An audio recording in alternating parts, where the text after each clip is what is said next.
BRS గురించి బాధపడాల్సింది ఏం లేదు. కేటీఆర్ గారు ఉన్నారు, హరీష్ రావు గారు ఉన్నారు. నువ్వు వేరేకి వెళ్ళాలనుకుంటే నిలబెట్టు. నీకు కాంగ్రెస్ పార్టీని ఎదుర్కొనే దమ్ము నీకు ఉంది, సొసైటీలో నీకు పేరు ఉంది, తిరుగు. నువ్వు పల్లెటూరు నుంచి మొదలుపెట్టు. హైదరాబాద్లో నీకు మంచి పేరు ఉంది, ఓకేనా? కాబట్టి నువ్వు పల్లెటూరు నుంచి మొదలుపెట్టు.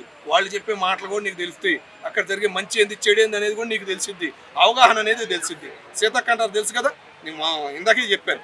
సేమ్ ఆమె వీడియోలు చూడుకొని లేకపోతే నీకు అర్థమైద్ది, ఓకేనా? కాబట్టి ఏంటంటే ఒక మార్పు అనేది నీ ద్వారానే రావాలి. నువ్వు వీళ్ళ మీద పడి ఏడవడం వల్ల ప్రయోజనం అనేది నీకు లేదు. మీరు కాంగ్రెస్ అనే అంశం మీద మాట్లాడుతున్నారు కాబట్టి ఇప్పుడు కాంగ్రెస్ అధికారంలో వచ్చి 2.5 సంవత్సరాలు అవుతుంది. సో దానిపైన మీ ఒపీనియన్ ఏంటి? వాళ్ళు చేసిన డెవలప్మెంట్స్ కానీ వాళ్ళు చేసిన ఏమన్నా మీరు చెప్పాలంటే ఏం చెప్తున్నారు? తెలంగాణ వచ్చిన తర్వాత, తెలంగాణ రాకముందు తెలంగాణ గ్రామాల్లో రేషన్ కార్డు అనేది చూడలేదు. కాంగ్రెస్ గవర్నమెంట్ వచ్చిన కానీ 60 ఏళ్ళు అప్పుడు కూడా కాంగ్రెస్ ఇవ్వని రేషన్ కార్డు రేవంత్ రెడ్డి వచ్చిన కానీ రేషన్ కార్డు ఇచ్చాడు.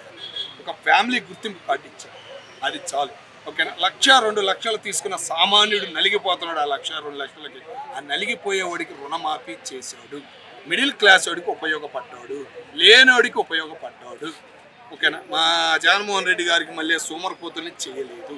సొసైటీని నడవాలి అనే ఫీలింగ్తో రేవంత్ రెడ్డి గారు చంద్రబాబు గారి అవగాహనతో, ఓకేనా, ఆయన శిష్యుడిగా ఒక పేరు మళ్ళీ తెచ్చుకుంటున్నాడు కాంగ్రెస్ పార్టీలో కంటికి కనపడకుండా, ఓకేనా? హైదరాబాద్లో హైడ్రా ఉపయోగించేవాడికి మొత్తం రియల్ ఎస్టేట్ పడిపోయింది, కానీ ఇప్పుడు మళ్ళీ పుంజుకోవాలి.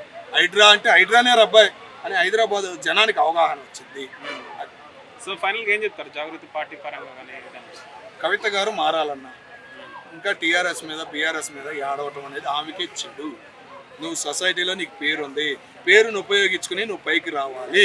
పార్టీ పెట్టు, లేదా నువ్వు కామ్గా ఉండు, ఒక లీడర్గా ఉండు, ఒక ఇండిపెండెంట్గా ఉండు, నువ్వు పోటీ చేయి, ఒక అవగాహన అనేది చేసుకో. ఒక నీ సిరిసిల్ల తీసుకో, లేదా ఒక జిల్లాని తీసుకో, ఒక దత్తత తీసుకో, ఓకేనా? ఒక ఉపయోగపడే పని అనేది ఆ జాగృతి అనే పేరు మంచి పేరు, ఆ పేరును ఉపయోగించుకుని నువ్వు చేయగలుగుతావు అని చెప్పేసి నేను కోరుకుంటున్నాను.